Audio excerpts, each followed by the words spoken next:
किताब कश्मीर जो मसइलो, कलम ज़ुल्फ़िकार अली भुट्टो, तबसरो इब्न हयात पौहर।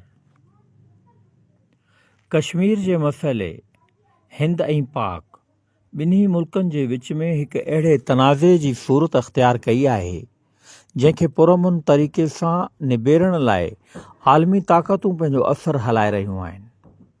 अॼु जे हिन नाज़ुक तरीन दौर में अहिड़नि मामलनि निबेरण लाइ फ़क़ति इहो ई हिकु असराइतो ऐं कारीगर ज़रियो साबित थी सघे थो। हिन किताब में मोहतरम ज़ुल्फ़िकार अली भुट्टे पाकिस्तान जे वज़ीर ख़ारजा जूं जेके अहम ज़िम्मेवारियूं संभालियूं आहिनि ऐं कश्मीर जे मामले में जेके दिलि ऐं जान सां कोशिशूं कयूं आहिनि तिन जो समूरो लबे लबाब हिन किताब में आंदल आहे। किताब जी शुरूआत सलामती काउंसिल जे सदर ॾांहुं 16 जनवरी 1964 ते लिखियल हिकु ख़त सां हिन तरह कयल आहे। आली जनाब, पाकिस्तान सरकार पारां अव्हां खे अदब सां अर्ज़ु कंदुसि त ॼमू ऐं कश्मीर रियासत में जेका गंभीर सूरतहाल पैदा थी वेई आहे तंहिं ते सोच वीचार करण लाइ अक़वाम मुतहिदा जी सलामती काउंसिल जो इजलास कोठायो वञे। आज़ाद कश्मीर जे अवाम खे यकीन ॾियारियो वियो त अक़वाम मुतहिदा जा पुरअमन तरीक़ा भारत सरकार जी ख़तरनाक पॉलिसी खे रोकण जी पूरी अहलियत रखनि था त पोइ इन हालत में मायूस थी इन सिलसिले में के ॿिया तरीक़ा अख़्तियार करण ते मजबूर थींदा। हिन ख़त खां पोइ सलामती काउंसिल जे वक़्त ब वक़्त कोठायल इजलासनि में कश्मीर जे मसइले ते मोहतरम भुट्टे साहब जूं 7 तक़रीरूं पेश कयल आहिनि। शुरू खां वठी आख़िर ताईं कश्मीर जे मामले ते अॼु ताईं पाक ऐं भारत जे विच में जेकी बि ॻाल्हियूं थियूं आहिनि ऐं गुज़िरियल अरसे में जेकी बि कोशिशूं कयूं वयूं आहिनि तिन खे निहायत वाज़े नमूने सां पेश कयो वियो आहे।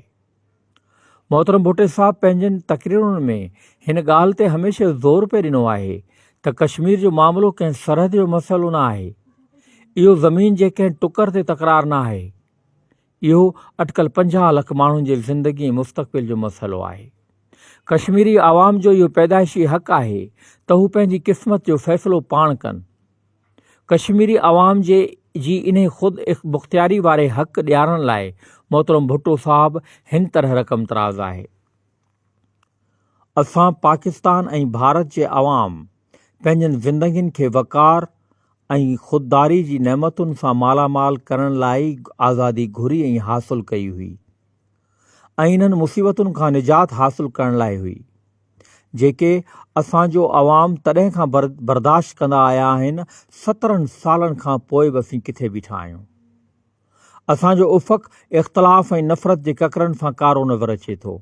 असांखे भयानक ऐं ख़ौफ़ाइते तूफ़ान अचण जो ऊंदाहो इम्कान विकोड़े वियो आहे। हीअ किताब कश्मीर सां वास्तो रखंदड़ मामलनि मुतलिक़ हिकु अहम दस्तावेज़ जी हैसियत रखे थो जेको हर सिंधी ख़्वांदा खे कोशिश करे ज़रूरु पढ़णु घुरिजे, छाकाणि त अॼु असां लाइ हीउ हिकु वॾी अहमियत वारो मसइलो आहे जंहिंखां पूरी तरह वाक़ुफ़ु थियणु वक़्त जी अहम तक़ाज़ा आहे। किताब कश्मीर जो मसइलो, ज़ुल्फ़िकार अली भुट्टो, वज़ीर ख़ारजा, सुफ़ा 294, डेमी साइज़, क़ीमत ₹3.50, छपाईंदड़ सिंधी अदबी बोर्ड, इशात रोज़ानी इबरत, 17 जनवरी 1966।